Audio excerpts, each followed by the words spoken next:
Daadhii dhugnee guddanneetti hayyee caccabsanaan na jireedha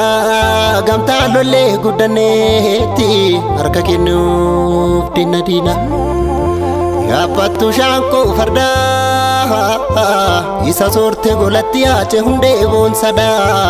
gantoota gubdee garaa gafa irraa geerartu shaggar walakkaa irratti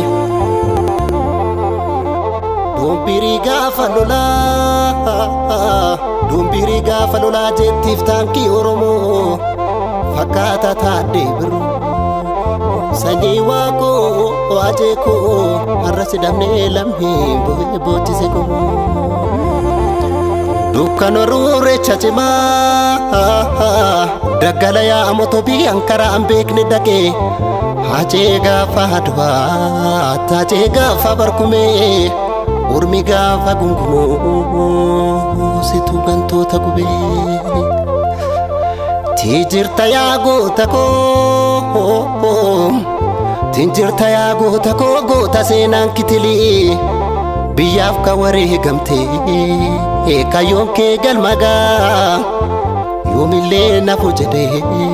lammiin koo si gaafate Yaa jeekoo hajaalu koolma hundeessa Leenjaro boomara keessa Duuni keemba duunu keessa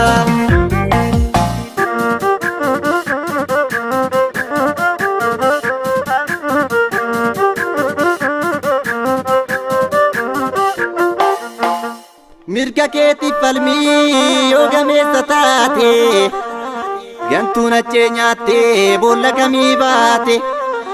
Haacaaluu ajjeestee bakka isaan soorattu Wayyoonnee baaftee ifatti mul'attu Duubaan nama nyaatti jirti diinni gantu Namni maqaan namaa hojii isaa bineessa Sammuu yaanni baatee jira of fakkeessa Diinni eebbisaa nyaattee Yoseef dabalattee Diinni daadhii nyaattee achees dabalatte Namni nama ta'ee maaliif nama nyaata Achee koo maal goonu kee kuni jibbaata Achee koo maal goona kee kuni jibbaata Haacaaluun qeerrensaa yartuu bakka hin kennu sababa laabbeeka Dhiira gaafa xiiqii nuuf jiraaddu jenna Kana maaltu beeka Kana maaltu beeka Yaa jeekoo